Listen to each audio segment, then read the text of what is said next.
You are now listening to What's Good, Bro? I'm PSJ. And I'm PJ.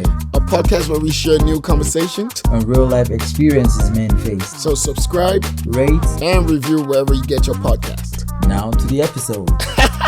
Let's go. Welcome to our first episode of What's Good, Bro? Where we have new conversations In real life. So I'm sure people will be wondering a little bit about us. So Paul, let's start. I mean, you said my name already. But I like to go by the name Jacob Hussein because it's my creative name. I'm a creative singer, songwriter, producer. I can add music director because I realized it's something different when I moved to Lagos. It's actually a thing, like arranging music and scores and all that. So yeah, creative space. I know how to sew. I just even realized recently how good of a producer you are. I know, right? Yeah. In fact, I didn't realize I was that good, to be honest, to be fair. So it was a good cosign. I even went on my Instagram and was like, yo, someone like they co-signed me. And it does make me feel like, okay, I can put producer in my bio now. We do know you can sing. Yeah. I've been doing that for a while actually, for a very long while. Did you start when you were? My mom used to force us. That's like when we're like 10-ish, she would write songs for us and force us to sing those songs. Now they are moving on to new. It was, but later on we just had the passion because my dad had a guitar. He could also sing. My mom was singing. My uncle was singing. Everybody in the family was singing. So by just nature and being around singers, it just came naturally. So yeah, and I loved it actually, to be fair. So I've been doing it for a while since like. I know. It's like a family thing. It is actually, yeah. Everybody in the house knows how to sing. You just would decide if you want to leverage on it or not. And ironically, the guys in the family are the ones that are pursuing it as a career. So I'm a twin also, by the way. So that's one fact about me. So Paul, Peter. So yeah, I'm a creative. Like I said, just anything within creative space, I'm that guy. Amazing. Yeah. How about you? Me, I'm your polar opposite. I can't say. Whatever, cause my name is Sean. Yeah. Sean, J. Sean. Yeah. Whatever you want to call me. PSJ. That's my acronym. But I'm into manufacturing medicine. I wish I could sing. But you have good taste. Creative. You have a good taste for me. I am a creative. Yeah, you're great. Yeah, exactly. So I'm creating something that would help to benefit people's health. So. Yeah. I mean, even with this podcast, you're creating something for people, actually. So, yeah, I don't think creativity is... Yeah, so the idea of the podcast came, when we always discuss about men. Yeah. And trying to understand, realizing that men don't even understand what it means to be a man. Yeah. In today's. Wow. So, that's when we started this conversation. Yeah. To have a conversation about what it means to be a man, in today's world and all that. So... Yeah, I agree, because I think growing up, we had so many people we looked up to. We had a lot of big bros up there. But I think because to be very honest, and this is me even, I'm not going to call the person's name. I had a big bro in my life that used to give me letters to go and give to his babe. But I knew he had a lot of babes. Okay. Right? So growing up, when I became like older, seeing the myself like having multiple chicks was like, that's cool.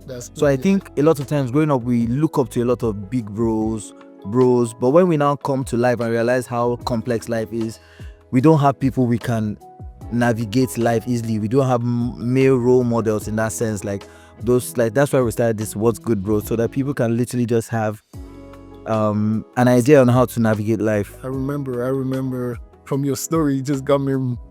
There's a story where my someone dear to me had given, one of his girlfriends had given me a gun. Oh wow! For Christmas gift, and then his other girlfriend came and gave me a smaller gun. And then is it a toy gun? It was a toy to be, and I remember telling her, like saying, "Oh, not as big as you." Hey, like I seen this. I think I was like, I need to I knew no better. I was just trying to, why would one give me a machine gun as a peek her over? Exactly, yeah. She would be the auntie. Yeah. So what does it mean to be a man? And because I know when we grew up, there would be this whole idea of a man doesn't cry. You have to be a man. You have to hold on to your feelings. You can't share your feelings. You have to be tough. And sometimes I catch myself doing that too. But we want to understand the true meaning of what it means to be a man, especially in today's world, because there's a lot going on. So let's delve into that a little bit. I mean, nowadays we have to give disclaimers. Like in my own opinion, I believe being a man is responsibility. Relishing responsibility, being a cover, being a provider, being a protector of your fold, literally, being someone that guards, that nurtures, right? Just there's so much. There's a reason why we have strength as men, right? I believe it is to guard, protect, it is to provide, nurture. So yeah, in my own opinion, I say that should encompass. There are a lot of things you can say about being a man, but yeah. So does that mean we can be emotional? No, why can't we be emotional? I mean, like, but today no, nobody wants an emotional man. but anger is an emotion, to be fair, and a lot of men have a lot of anger, so we can be emotional in that sense. But I get you when people say, can't we be emotional? It's just to say that we can be emotional in the sense that you see men that are angry, so it means that you can also, like, because you're not a machine, actually, you can. I think the right word is we for men, you have to have regulated emotions. Yeah. Just you're a bit like, you have to show your emotions, right? Mhm. But in a good way. How does that mean, actually? So Can you explain? because a lot of times when men are too emotional, right, the women don't like it. You have the conversations around, oh, he's too feminine, oh, he's too emotional, he cries like a baby. You have to find a way to channel it, into something good. So not saying men can't cry, I think men should cry, be able to express yourselves. But I'm saying in today's world, it's almost looked upon in a negative way. Yeah. Oh, you haven't experienced that? Well, I think these conversations about men, it's okay for men to cry, took men to an extreme. Yes, exactly. Right? So people are now like, but like I usually ask my female friends, would you always want to go to a man that you tell him, oh my God, I had a flat time, like, oh my God, what do we do? Like, there's that in every man, there's that I want to provide solution, right? And I think that's why even men we grow and we want to live, because when we grow up, we have everything taken care of, parents. You just want to go out and just make something for yourself. So there's that daring nature in you, there's that grit, that resilience to be able to face life. But like you said, there needs to be a balance, knowing that you can still face life and still like pour out your emotions, because I mean, if you bottle up, that's why a lot of men don't live long, to be very honest. There's so much pent up, like, let's be honest, that's why we can be sitting like this and we're having these conversations and I'm hiding so much in my chest, and I'm like, bro, are you good? And that's why we started, what's good, bro? Because we really want to know what's good, bro. Like, really, what's good? Because nobody is asking men what's good. But I think the conversation also goes around, do men actually understand how to express?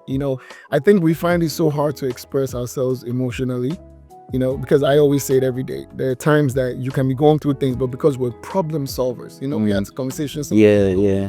Because we're problem solvers, we never want to seem like you're looking for an answer. It's almost like you don't want someone to come and speak to you. You go to your female friend, you're saying, I'm going through something. Sometimes she may want to analyze it, to the fullest, whereas you're just trying to find a solution. Yeah. So I've realized that men don't even find it easy to want to express, because they're looking for a solution, not the emotional part. Yeah. So I've noticed that even when we hang out as men, you put things in sections in your mind. So you're not thinking about that problem now. Right now we're just trying to have fun. At this point, even while we're talking now, we're just talking. I'm not thinking about my problems. Now, when you're alone, you might think about those problems. So I think that kind of affects the reason why we don't even talk about it much. Yeah, I agree, because men are naturally solution oriented. Because if I have a challenge with let's say my TV is giving me issues, I want to call someone that will help me fix it.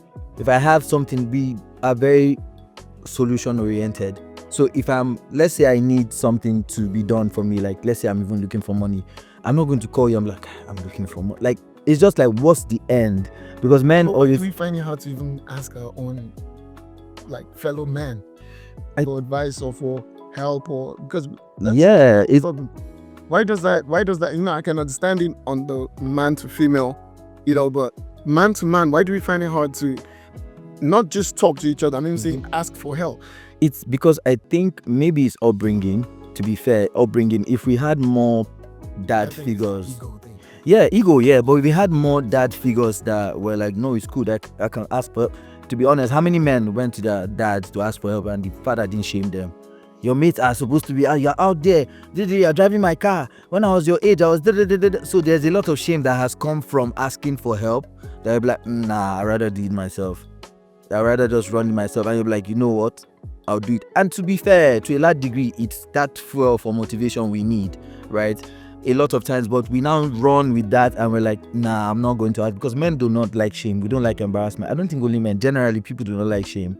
We don't like embarrassment. One of my problems is I don't even like asking anyone for anything. Is there a reason why? I just think, I think it's that same problem solving mentality where you feel like you can sort it out. You will, figure it out, But no man is an island. I agree. And it's more of a, like you said, the embarrassment of the turn down, the embarrassment of the way, if you don't get that help, that support, right? I turn that to fuel, motivation. Yeah. So in fact, I cherish a turn down at times. I cherish disappointments at times because it makes me want to say, even down to work. Yeah. So if a staff leaves us and says, "Oh, I have a better place," I tend to want to be like, "You will come back. This company will be great." So I always just channel it in that manner so that I can deal with it. Yeah. So it might be like it's a coping mechanism actually. It's a coping mechanism. Disappointed. Yeah, and we're trying to shield ourselves from disappointment. We're like, you know what? But I think at some point we just have to agree that for, because even with your cars, it's not just, your car doesn't just run on fuel. There's engine oil. You still need to wash it to look good. So I think we just need to understand that despite the fact that is fuel, there are other moving parts of being a man, and just knowing that I can ask for it. Because even we lost sports actually, right? No, I'm not good. Don't worry, I won't go there. I won't go. You love sports. Yeah. Maybe I'm just sour because my team isn't. Yeah, I didn't go there. Go ahead. Tell us what TV. So I'm an Arsenal fan. I'm the pride of London. And on this podcast, we will never speak. We're not allowed to talk on Arsenal. We will talk about Chelsea, Man City, Liverpool, Brentford, everywhere. Hull and United, but never. Why do I feel like this episode will come back to haunt you in the next 9 months? No, you know how you guys are. Okay. Come on. Okay. PJ, you know how. Okay. I rest. Every season. We'll be back here end of the season. It's fine. To talk about this again. I hope so. But yeah, I was going to say, with like men, we love sports, and every sport is almost like team-based. Football, soccer, whatever you call it, basketball. But when it comes to us, and we know how to play team sports, like when we're playing, we know how to play as a team. But when it comes to doing life, we say it here in Nigeria, every man for himself, literally. So everybody feels like, and I think it's the shame also, like, to be fair, you don't want to ask one Egbon or one bros for, and they'll be like, I feel like if we had more men that were more receptive to holding the hands of younger men, to be like, yo, this is how it's meant to be done. If I'm being honest with you, I had in 2023, there was someone who I just met through my twin, and he just started being like a father figure in that sense. He just was like, it was strange to me because my mom was a single parent for the most part, right? My dad passed on in 2006, but even before then she was like a single parent, yeah. And it was strange to me because even the father figures in my life, because I had like uncles that were like playing their roles, and they did very well. Like, I was good in school. You won't even know. I was always coming to Lagos. I was born and bred in the north, so I was always good. Like, I had a phone in secondary school. I was good, but it was strange to see a man interested in I was like, oh yeah, I'm going to do. I was working on one of my projects. I was like, oh, he'll message me. Okay, how is the project going? Have you do it? It was like, okay, what's going on? Yeah, because it was strange, because all I knew, the men in my life was like, oh, how much is it? How much is your school fee? Provision, and protection. I'll make sure you're good. But that emotional support wasn't there. And I think by the time we have more men making themselves available to be emotionally available for younger men, where we'll be able to like pour ourselves. So yeah, that's what I feel. So this leads me to the question: Are you in a relationship? Nah, not yet. I want to be How the dating scene? It's wild. It's crazy. It's wild. Like I hear all kinds of things. It's better to be single. About there. No. Our advice: be single until you get it right. Because honestly, if I'm being very honest, I think this may be like a sensitive conversation, but I've been in weddings where I was a groomsman, and right now the weddings are no longer, the marriages rather are no longer like there, like they've separated. I'm like, nah. And like I said, from someone coming from a skewed, we'll get their mindset concerning marriage. If it's not done right, I'd rather not do it. I'm enjoying my life being single. So if I'm going to bring someone into my life, like my life has to be better. That's how I see it. So yeah, till then. So funny that people always say that. I think people have based relationship as to what the other person brings. Yeah. And that's one of, I think personally, in my opinion, like we said, we would say, I think that's one of the issues that we're having in relationships now. So when I speak to women, they say there are no men. When I speak to men, they say there are no women. But there's somebody talking about there's no other person. And I think that has to do with what the other person is expecting. Expectations. That's why we have a disconnect in marriages, because once those so-called expectations seem to stop or they're not as frequent, then there's this level of I'm not satisfied. Yeah. You get so it begs the question of what are the kind of expectations that men expect from women? I would say first, focus on yourself. To be very, one of the reasons why I actually decided to be single, I knew there was a lot of work I needed to do, right, within myself. And I was like, you know what? I heard something that whatever you are expecting for your partner, write a list of what you want from your partner, then start looking at yourself. Am I this thing? Right? If you're looking for someone who has values, who is family oriented, are you family oriented? If you're looking for someone, because you'll be finding seeing men that say, I do want a woman that his family stay home, and you want to be outside with the boys, right? So who should be at home with at the end of the day, right? And we're kind of like repeating a cycle that our parents we didn't like. So for me, I believe every man should work on himself, because at the end of the day, you attract what you are. You literally attract what you are. Like, when you go out, you find people that love your team just from having conversations.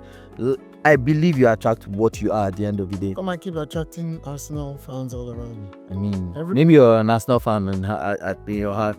Maybe just find out. Just with the way Man is going, am I just yes. But you're right. I think to a point. But you see, the whole idea, because I always say something, and this is my own personal opinion. I always say, if a woman chooses a wrong guy, I blame her, because we're the guys that go speak to them. Go on our knees, ask to go, can you go out with me? Yeah. Marry me. But I always believe that if a marriage breaks down, right? Yeah. It's the guy's fault, because he's supposed to be the head. So, that's why we were here today, to just talk like what the men need to do. Men need to do better. They need to do better, because I don't even think we know, I think men just think the women are meant to go to the kitchen, go cook. It's embarrassing sometimes what I hear from men. And then we have this whole idea of, we must be the head. There's something else I hear which is very crazy, because we're Africans. They're like, an African man is naturally polygamous. I'm like there are a lot of things that we are. I think that happens is because of the reputation. Yeah. Everywhere, each one wants to act like he's Solomon in the Bible. I know, but I think promiscuity is not gender based. It's not gender biased. It's not everybody can be promiscuous. But one gets caught. Well, to be fair, so I think that those, and I think that's why I believe that's one of the reasons why we decided to start this podcast. Let there be a better narrative out there, that there are actually better values. People do not, some young kid on the street right now wants to have money, because he believes that if I have money, I will be I don't want to call names, and I can have multiple options, choices, and it's such a wrong. Fast money now. Everyone's trying to be a billionaire before they're 25. They're doing crazy things. It's wild. And then down to OnlyFans, all kinds of things. It's crazy. The fraudsters. they're losing moral values Yeah. just to make It's- quick cash. Yeah. It's And I'm grateful for this podcast, and honestly, it's been like a year plus that we've been talking about it, and I believe that we need to have more men speak out, more credible men speak up, because truly we only become what we see, right? Somebody may not believe a possibility of an African can become a footballer in the Premier League, but if you see someone like a Victor Osimhen or whatever, Okocha and the likes, Drogba, they'll be like, yeah, I can become. I also believe if we're able to put good examples of men in front of them, they're able to be like, oh yeah, I can actually build a family because I've seen so and so build a family. This man is not promiscuous, he's doing well, he's da da da da. So I believe that we need have the right head thinking for you. yeah.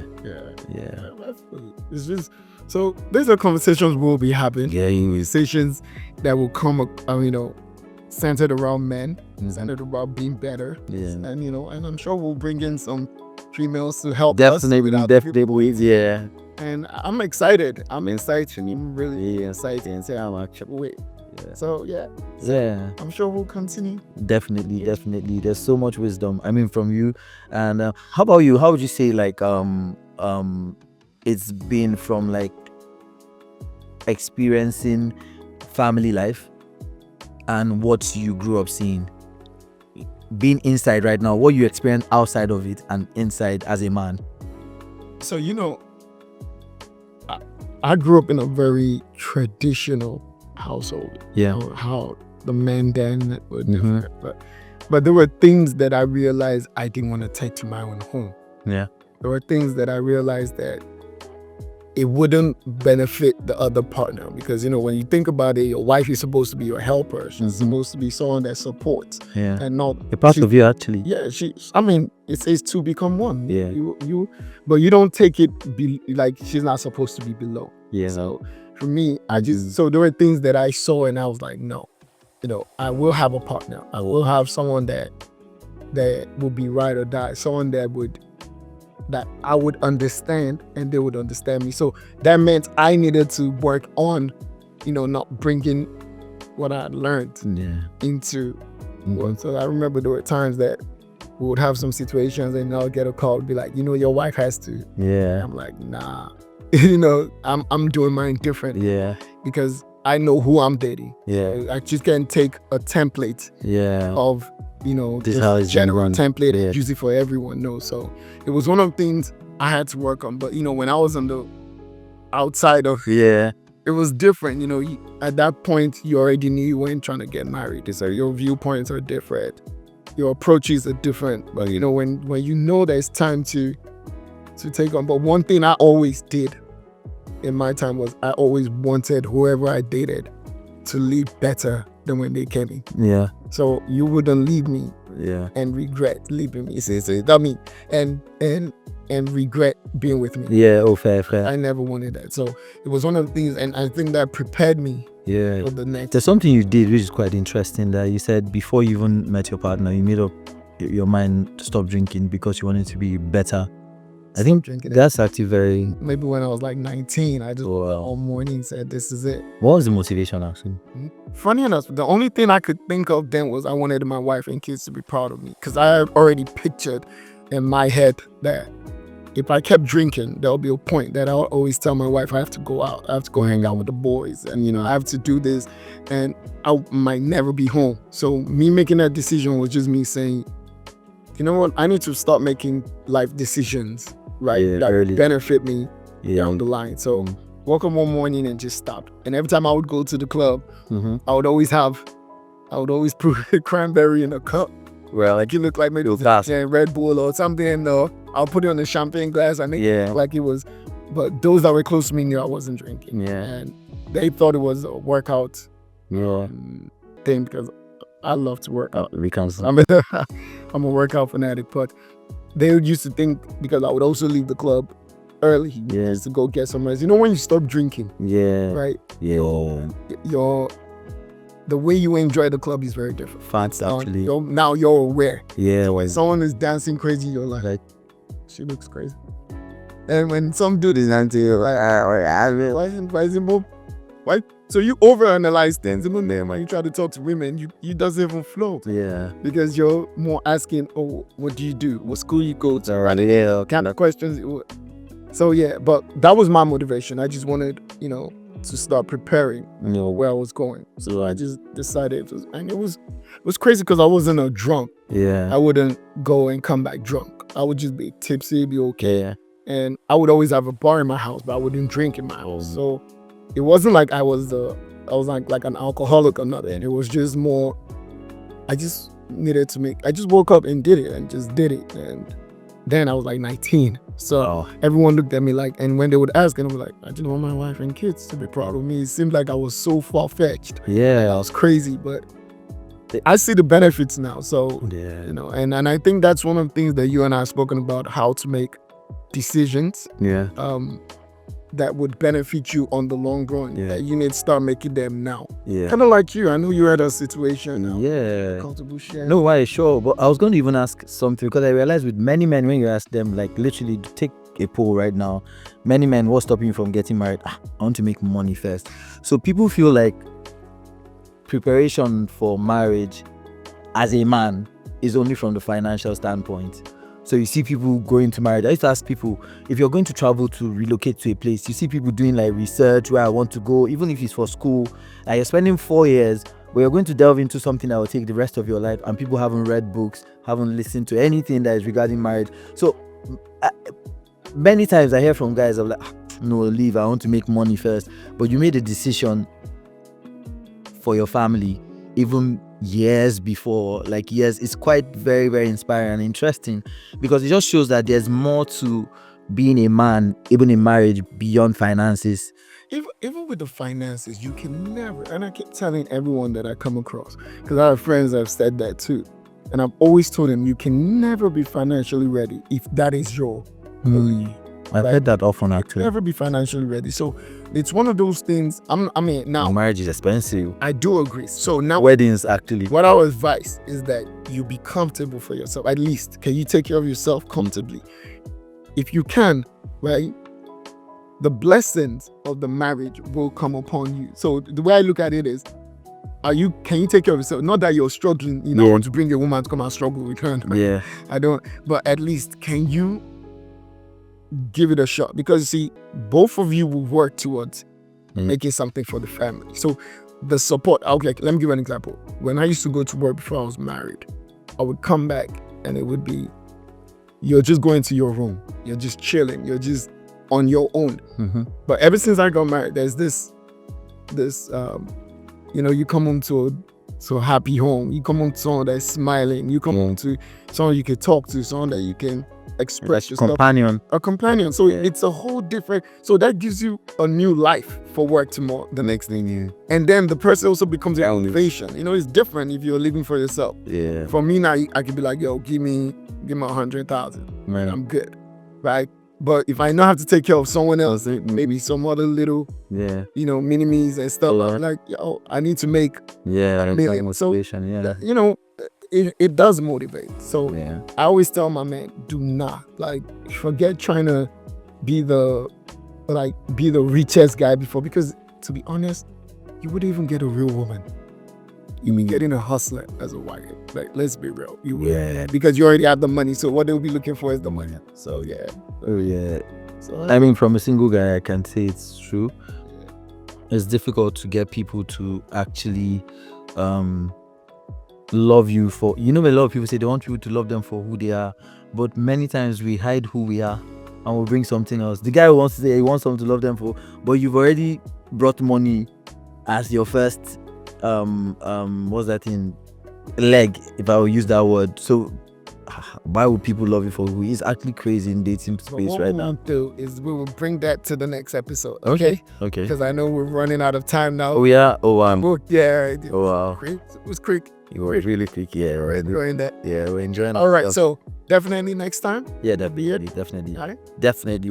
We're here to stay. New conversations. Real life. Real life. Thank you for listening to What's Good, Bro. You can send us questions using the email in our show notes. Remember to rate, review, share, and subscribe to this podcast wherever you get your podcast.